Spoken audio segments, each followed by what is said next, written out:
Un plant de tomates en bordure d'un jardin, ses feuilles ont pris la couleur du vieux papier. Les tiges s'affaissent vers le sol. Les fleurs qui se sont ouvertes la semaine dernière sont déjà définitivement fanées. La plupart des gens voient cela et prennent la pelle. Ils arrachent la plante, la jettent sur le tas de compost et se disent qu'il n'y avait rien à faire. Mais les pédologues qui étudient le moment où une plante commence à mourir ont découvert quelque chose qui change tout. Dans presque tous les cas, l'usine n'est pas terminée. Elle est tout simplement affamée, à court d'un ou deux nutriments spécifiques que le sol ne peut plus lui fournir. Et tous ces nutriments, sans exception, peuvent être apportés en seulement 48 heures grâce à des ingrédients déjà présents dans la cuisine américaine moyenne. 5, pour être exact, 5 engrais liquides sans coût, mesurés par des laboratoires universitaires d'analyse des sols, utilisés depuis des générations par les agriculteurs amish et ménonites, et que l'industrie du jardinage a discrètement mis de côté pour une raison simple. Il n'y a pas de profit à tirer d'une peau de banane. Voici l'histoire de ces 5 produits, leur fonctionnement, les raisons pour lesquelles chacun agit plus rapidement que n'importe quel produit vendu en sachet, et l'erreur que commettent presque tous les jardiniers amateurs et qui empêche ces remèdes de fonctionner comme ils le devraient. 1. L'élixir doré des pelures d'oignon. Voici une question qu'il convient de se poser avant qu'une autre pelure d'oignon ne finisse à la poubelle. Quelle partie de l'oignon contient le plus de potassium? Le bulbe blanc qu'on met dans la soupe ou la peau brune, sèche et papyracée qu'on enlève et qu'on jette? La réponse surprend la plupart des gens. C'est la peau. Ces couches extérieures, considérées comme des déchets depuis toujours, contiennent l'une des concentrations les plus élevées de potassium, de calcium, de magnésium et de fer que l'on puisse trouver dans le rayon des fruits et légumes. Elles contiennent également un composé appelé quercétine, le même composé qui rend le vin rouge, les pommes et les myrtilles bons pour le cœur humain. À l'intérieur d'une plante, la quercétine remplit une fonction protectrice similaire. Elle protège les feuilles du soleil brûlant de l'été. Elle ralentit la propagation de l'infection fongique. Elle stabilise la chimie interne de la plante lors d'une vague de chaleur ou d'une vague de froid. C'est là que l'histoire devient intéressante, car c'est à ce moment précis que la plupart des jardiniers se trompent de chemin. Quand ils entendent parler des pelures d'oignons, ils s'imaginent les enfouir directement dans la terre, en espérant qu'elles se décomposeront et nourriront les racines. Cette méthode fonctionne, mais elle prend des semaines. Les nutriments restent emprisonnés à l'intérieur des fibres sèches, tandis que la plante, au-dessus, continue de se flétrir. Le temps que la peau se décompose, la plante a déjà disparu. Le vrai secret, c'est l'eau. Et cela se résume à quelque chose que la plupart des gens apprennent à l'école primaire et oublient à l'âge adulte. L'eau extrait des substances des tissus végétaux. De la même manière qu'un sachet de thé libère sa couleur et sa saveur dans une tasse chaude, une peau d'oignon libère ses minéraux dans un bocal d'eau. Le processus prend de 24 à 48 heures, à température ambiante. Une poignée de peau sèche, un bocal d'1 litre, de l'eau fraîche du robinet. Voilà l'installation complète. En une journée, l'eau prend la couleur d'un thé léger. Le deuxième jour, elle prend une teinte ambrée foncée. Ce n'est pas une coïncidence. Il s'agit du potassium, du magnésium, du calcium et des composés de quercétine qui quittent les tissus végétaux et se dissolvent dans le liquide. Une fois ces minéraux présents dans l'eau, ils sont déjà sous une forme que la plante peut absorber immédiatement par ses racines. Pas de compostage, pas d'attente, pas de décomposition. Versé au pied d'un plant de tomates jaunissant ou autour d'un poivron qui a cessé de donner des fruits, ce liquide ambré commence à agir en quelques jours. Les tiges s'épaississent. Les nouvelles feuilles sont d'un vert plus foncé. La production de fleurs reprend en une semaine. Et voici un détail que la plupart des livres de jardinage omettent. Le système immunitaire de la plante se met à lutter plus intensément. Les plantes possèdent une forme d'immunité, et la quercétine contribue à l'activer.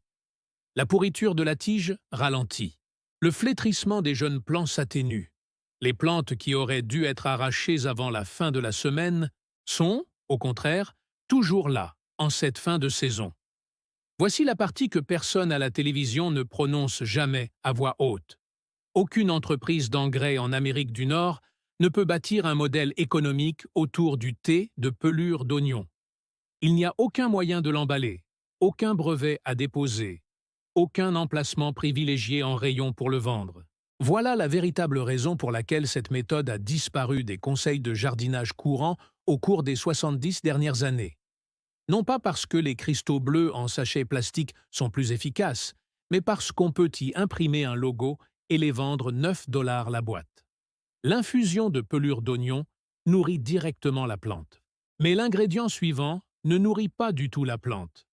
Cela alimente quelque chose de bien plus important.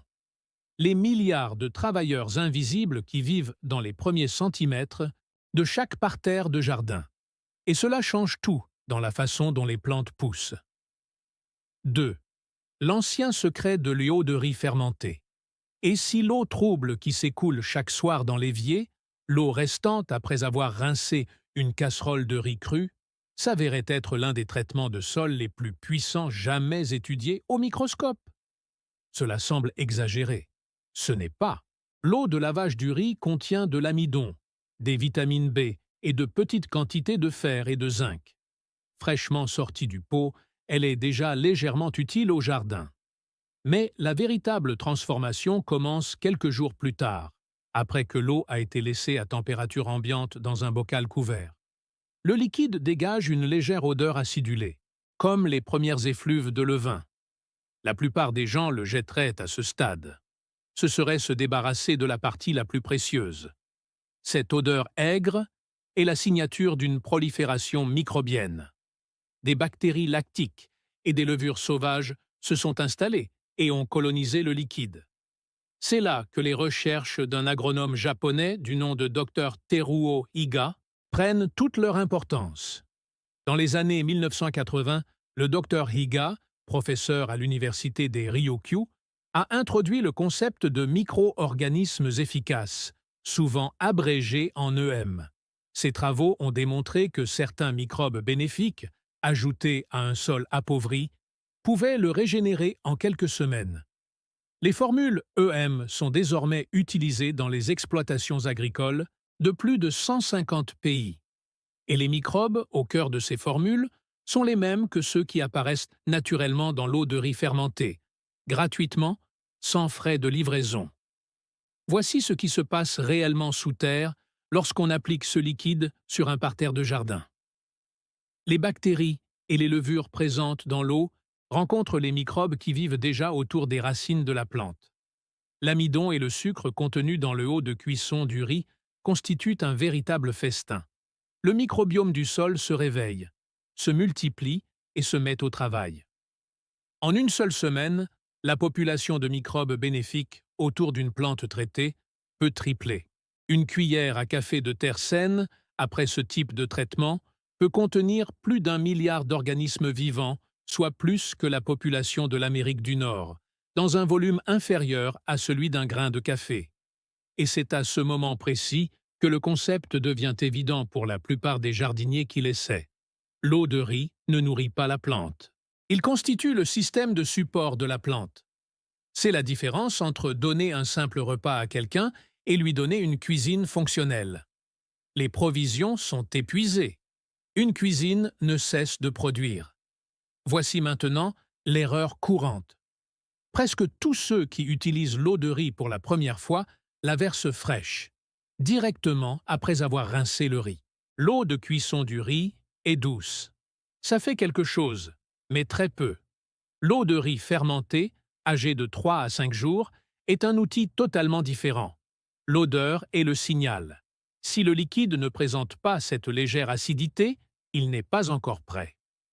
Le fait de sauter l'étape de fermentation est la principale raison pour laquelle les gens essaient cette méthode une fois, ne constatent aucun résultat spectaculaire et n'y reviennent jamais. Il existe également une règle de dilution importante. l'eau de riz fermentée doit être mélangée à de l'eau claire, à raison d'environ 1 part de eau de riz, pour 10 parts d'eau, avant d'être répandue sur le sol. Non diluée, son acidité est suffisamment forte pour irriter les racines fragiles, notamment celles des jeunes plants. Correctement dilué, il est suffisamment doux pour être appliqué chaque semaine pendant toute la saison de croissance. L'eau de riz réveille la vie du sol. Mais une plante qui dépérit déjà aujourd'hui n'a pas le temps d'attendre que le sol se régénère. Cette plante a besoin de nourriture qu'elle peut boire avant le coucher du soleil. C'est pourquoi la méthode suivante existe. 3. La renaissance à partir du digestat de déchets végétaux tombés. Tous les réfrigérateurs américains en sont équipés. La tomate oubliée au fond du bac à légumes. La laitue qui a fané avant même que quiconque ait eu le temps de le utiliser. Le concombre abîmé repoussé au fond de l'étagère. Pour la plupart des ménages, ces déchets finissent à la poubelle, ou au mieux, dans un bac à compost, qui ne produira de matière utilisable que dans 6 mois. Pour un jardinier qui connaît la méthode, ces mêmes déchets constituent la source d'azote à action la plus rapide que l'on puisse produire chez soi. Les principes scientifiques sous-jacents remontent aux années 1840 et à un chimiste allemand du nom de Justus von Liebig, l'un des pères fondateurs de l'agriculture moderne. Liebig a prouvé quelque chose qui a changé la façon dont les agriculteurs concevaient le sol. Il a démontré que la croissance des plantes n'est pas déterminée par les nutriments dont elles disposent en abondance. Elle est déterminée par l'élément nutritif dont la plante est la moins nombreuse. Ce principe est devenu connu sous le nom de « loi du minimum ». Imaginez un tonneau en bois dont les douelles sont de hauteurs différentes. L'eau à l'intérieur ne monte que jusqu'à la hauteur de la plus courte des douelles. La hauteur des autres douelles n'a aucune importance. Une seule douelle courte recouvre tout le tonneau. Les plantes fonctionnent de la même manière. Si une tomate possède une quantité généreuse de potassium et beaucoup de phosphore, mais pas assez d'azote, sa croissance s'arrêtera au niveau de la carence en azote, quelle que soit la richesse du reste du sol. Et l'azote, présent dans presque tous les jardins potagers américains, est l'élément le plus souvent absent. Les déchets verts de cuisine présentent ce que les pédologues appellent un faible rapport carbone-azote. En clair, elles sont riches en azote par rapport à leur teneur en fibres. Tomates trop mûres, poivrons mous, épinards flétris, choux frisés abîmés, concombres vieux, tout cela est de l'azote déguisé. Lorsque ces restes sont broyés dans un seau de 5 gallons, recouverts d'eau, lestés d'une assiette pour les maintenir immergés, et laissés à fermenter pendant environ 2 semaines, quelque chose de remarquable se produit. Les bactéries présentes dans l'eau décomposent les cellules végétales. L'azote emprisonné dans le tissu est libéré et aspiré dans le liquide. Ce processus porte un nom, la minéralisation de l'azote. Et dans l'eau, cela se produit beaucoup plus rapidement que dans un tas de compost. Le liquide obtenu n'est pas esthétique. Il fait sombre, nuageux et ça sent fort. L'odeur est la preuve que c'est prêt. Tout jardinier qui a déjà croisé un tonneau de thé de compost en fonctionnement à la fin de l'été connaît cette odeur. Terreuse, âcre, incomparable. Dilué à raison d'environ 1 part de liquide résiduaire pour 30 parts d'eau douce, ce digestat est directement épandu sur le sol à la base de l'usine. Le changement est visible en 4 à 6 jours. Les feuilles pâles et fatiguées prennent 2 teintes de vert plus foncé. De nouvelles pousses émergent à l'aisselle des feuilles, là où il n'y en avait pas auparavant. Les tiges s'épaississent près de la base. Une plante qui semblait faner lundi est en train de fleurir de nouveau samedi. L'erreur la plus fréquente, c'est que celle-ci brûle plus de jardins chaque été que tout autre. Enthousiasmés par les résultats, de nombreux jardiniers appliquent le liquide directement sur les feuilles sous forme de pulvérisation foliaire, ou le versent pur. Les deux sont un désastre. Ce liquide est suffisamment puissant pour brûler les feuilles au contact, et non dilué, il peut brûler les radicelles de façon irréversible. Cette méthode fonctionne au niveau du sol, avec la dilution appropriée appliquée à la zone racinaire. Jamais plus fort, jamais sur les feuilles. Voici une vérité discrète que la plupart des jardiniers amateurs ignorent et qui mérite qu'on s'y attarde un instant. Une cuisine américaine moyenne produit en une seule semaine plus d'azote qu'un petit potager n'en a besoin en un mois. Les nutriments ne sont pas rares. Ils sont tout simplement acheminés vers la décharge au lieu d'être utilisés pour le jardin. Un jardinier qui redirige, ne serait-ce que la moitié de ses déchets vers le sol, n'aura plus besoin d'acheter d'engrais en une seule saison. L'azote résout le problème de la faim. Mais la plupart des plantes qui dépérissent ne manquent pas seulement d'un seul nutriment. Il leur en manque 5 ou 6 à la fois, en quantité différente, et tous en même temps. Pour ce genre de sauvetage, un seul ingrédient ne suffit pas. Le jardin a besoin d'une recette complète. Pour la potion de l'alchimiste, une formule de cuisine à spectre complet, si chaque plante en difficulté présente une combinaison légèrement différente de carences, que se passerait-il s'il existait un seul mélange, composé entièrement d'articles que la plupart des ménages jettent chaque matin avant le petit déjeuner, qui les couvrirait presque toutes à la fois? Ce mélange existe. Tout s'assemble comme une recette, chaque ingrédient ayant un rôle spécifique. Et comprendre le rôle exact de chacun fait toute la différence entre un tonique à moitié efficace et un tonique capable de sauver une plante du jour au lendemain.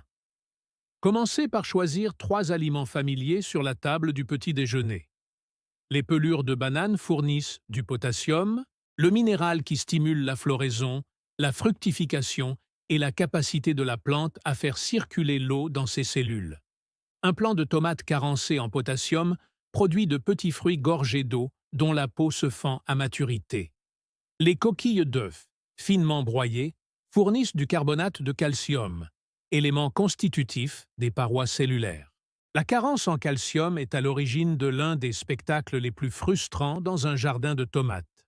La tache noire est enfoncée à la base d'un fruit par ailleurs magnifique, un phénomène connu sous le nom de pourriture apicale.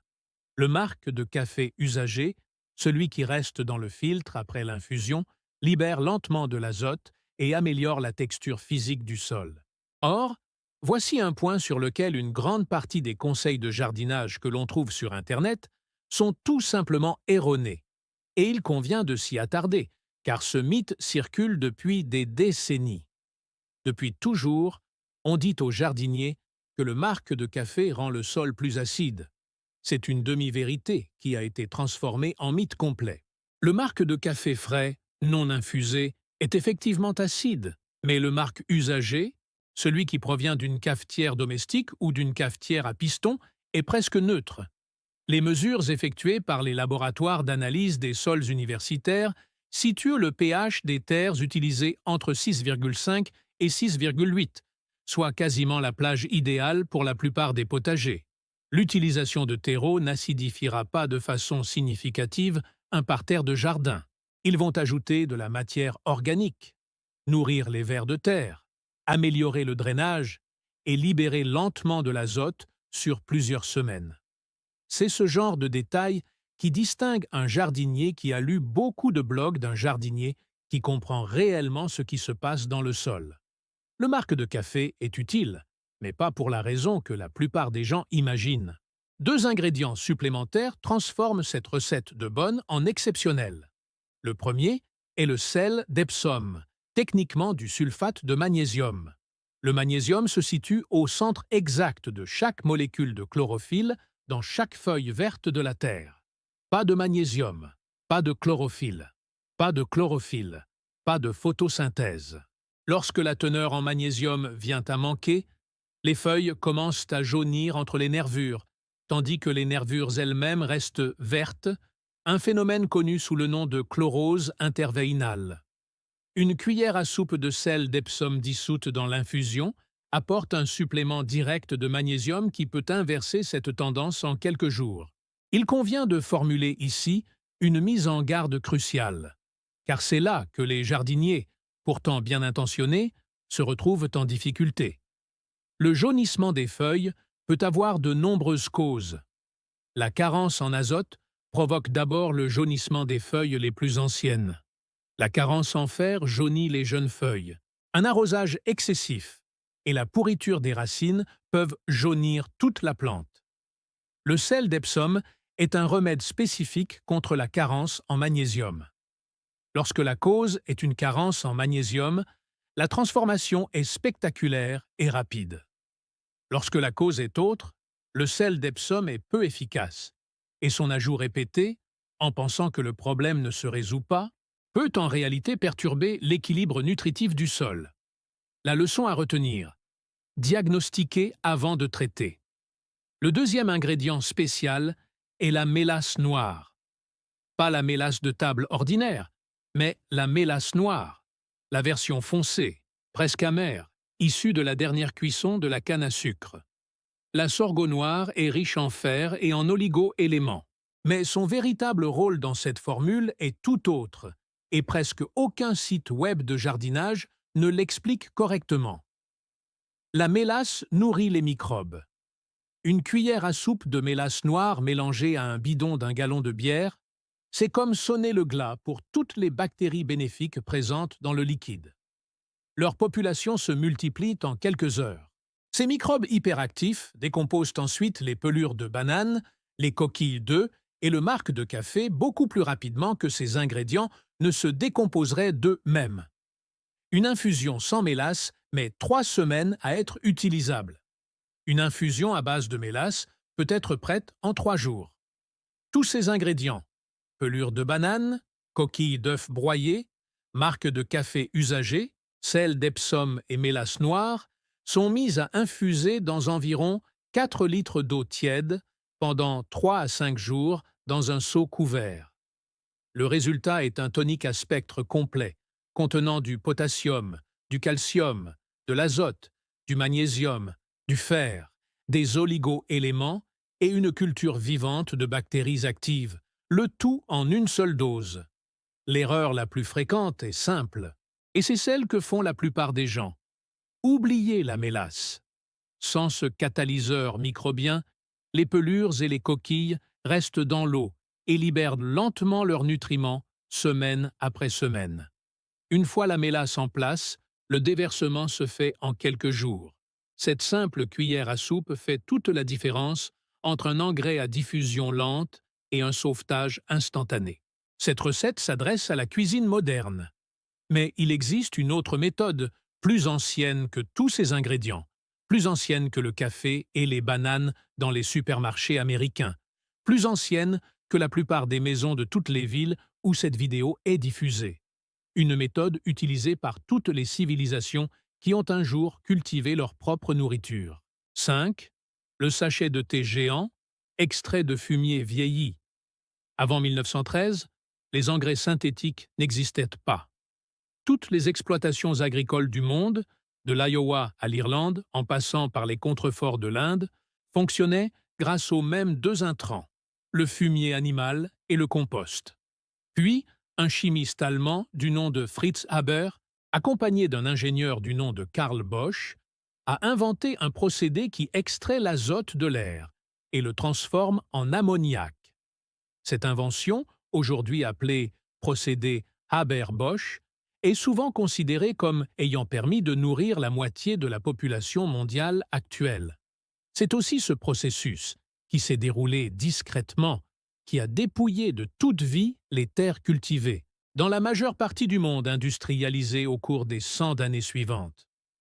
Voilà le compromis que presque personne n'explique dans un livre de jardinage. De l'azote synthétique a nourri des milliards de personnes. Elle a également appris aux agriculteurs à nourrir la plante, tout en appauvrissant le sol. Les conséquences sont désormais visibles depuis l'espace. Des zones mortes dans le golfe du Mexique, un effondrement de la structure du sol dans les grandes plaines et une lente disparition de la vie microbienne qui maintient un jardin véritablement vivant. Pour un jardinier amateur, la vieille méthode fonctionne toujours, et pour sauver une plante mourante dans un jardin, elle reste plus performante que la version synthétique. Cette méthode est appelée thé de fumier. Parmi les vieux fermiers des Appalaches et de la campagne de Pennsylvanie, on l'appelle autrement le sachet de thé géant. La mise en place est aussi simple que n'importe quelle autre méthode de cette liste. Une pelletée de fumier ancien et séché provenant de poules, de vaches ou de lapins, jamais frais, est placée dans un sac poreux. Une vieille taie d'oreiller en coton fera l'affaire. Un sac à aliments en toile de jute ou un sac à linge en filet peuvent également convenir. Le sac est fermé par un nœud en haut et plongé dans un seau d'eau de 5 gallons. Au cours des 3 à 5 jours suivants, l'eau extrait lentement les nutriments solubles, l'azote, le phosphore, le potassium et une longue liste d'oligo-éléments, laissant la matière solide en toute sécurité à l'intérieur du sac, où elle ne brûlera pas le jardin et ne transportera pas de graines de mauvaises herbes dans les plates-bandes. Chaque type de fumier présente un profil différent, et choisir le bon est plus important que la plupart des gens ne le pensent. Le fumier de poulet vieilli contient les plus hauts niveaux d'azote et de phosphore des trois, ce qui en fait le stimulant de croissance le plus puissant. Une seule tasse de thé de fumier de poulet, correctement dilué, peut redonner à un plant de tomates fatigué une floraison abondante en une semaine. Le fumier de vache est plus équilibré, plus pauvre en azote, mais exceptionnel pour la construction de la structure à long terme du sol et pour nourrir la couche d'humus sous la couche arable. Le fumier de lapin est le secret bien gardé des jardiniers expérimentés. C'est le seul engrais commun qui puisse être utilisé brut dans un jardin sans brûler les racines, car l'azote y est déjà sous une forme faiblement saturée. Le thé à base de lapin est l'option la plus douce et la plus sûre pour les jeunes plants. Voici l'erreur qui détruit plus de plantations de thé au fumier que tout autre facteur: l'utilisation de fumier frais. Les excréments frais de n'importe quel animal contiennent une quantité excessive d'ammoniac. Elles transportent également des graines de mauvaises herbes et des agents pathogènes provenant de ce que l'animal a mangé cette semaine-là. Un seul seau de fumier frais, épandu en trop grande quantité, peut brûler une rangée entière de jeunes plants en 48 heures. Le fumier doit être vieilli, idéalement pendant 6 mois à 1 an, avant même d'être mis dans le sachet de thé. Il n'y a pas de raccourci à cette étape. Une fois le thé infusé, la dilution devient la prochaine décision cruciale. Le liquide final est dilué jusqu'à obtenir la couleur d'un thé glacé léger, soit environ 1 part de thé pour 10 parts de eau pure, avant qu'une seule goutte ne touche le jardin. Ce taux de dilution n'est pas une supposition. C'est la frontière entre un tonique qui guérit et un tonique qui brûle. Appliqué à la concentration appropriée, une seule tasse versée au niveau des racines d'un plant de tomates peut permettre à ce plant de prospérer pendant 1 semaine entière, voire plus. Il y a un autre détail qu'il est bon de connaître, car les agriculteurs d'antan ne jurent que par lui, et la science moderne des sols le confirme désormais. Le thé de fumier est plus efficace lorsqu'il est appliqué pendant les heures fraîches, tôt le matin ou la dernière heure avant le coucher du soleil. Aux heures les plus chaudes de midi, une grande partie de l'azote s'évapore avant que les racines puissent l'absorber. À la fraîcheur du soir, le sol conserve les nutriments et la plante s'hydrate à son propre rythme pendant la nuit. Le résultat final est un engrais qui combine tous les nutriments essentiels dont une plante a besoin avec les microbes vivants qui aident la plante à utiliser effectivement ces nutriments. C'est l'écosystème complet dans un seul récipient, et cela ne coûte rien de plus que ce que les animaux ont déjà fourni gratuitement. 5 engrais, 5 méthodes, chacun d'eux déjà présent dans la cuisine, le jardin ou l'abri de jardin. Conclusion: 5 liquides, élixir de pelure d'oignon, eau de riz fermentée, digestat de déchets végétaux, cocktail de cuisine, thé de fumier vieilli. Chacune résout un problème différent. Chacune d'elles est gratuite. Chacun d'eux commence à fonctionner en 1 semaine, et dans certains cas en moins de 2 jours. Ce qui unit ces 5 éléments, c'est le principe qui les sous-tend. Ce que l'on qualifie le plus souvent de déchets dans une cuisine moderne est, dans la quasi-totalité des cas, précisément ce dont un jardin a besoin pour reprendre vie. Le jardinier qui comprend cela a accès à une réserve d'engrais qui ne s'épuisera jamais, dont le prix n'augmentera jamais et qui ne comportera jamais d'étiquette d'avertissement. En retour, le jardin demande seulement à son gardien d'être attentif et de se souvenir du fonctionnement des anciennes méthodes. La prochaine fois qu'un plant de tomates commencera à jaunir, qu'un poivron cessera de donner des fruits, ou qu'une vieille courgette fière commencera à se faner, réfléchissez avant de prendre la pelle. Le remède se trouve très probablement déjà à la poubelle. Si l'une de ces 5 options vous semble pertinente, veuillez laisser un commentaire ci-dessous pour indiquer laquelle vous tenterez en premier. Partagez cette vidéo avec un autre jardinier qui perd plus de plantes qu'il n'en sauve. Et préservons ce savoir ancestral, car chaque cuisine qui transforme ses déchets en terre est un petit morceau de plus d'un patrimoine précieux qu'il faut conserver. Bon jardinage.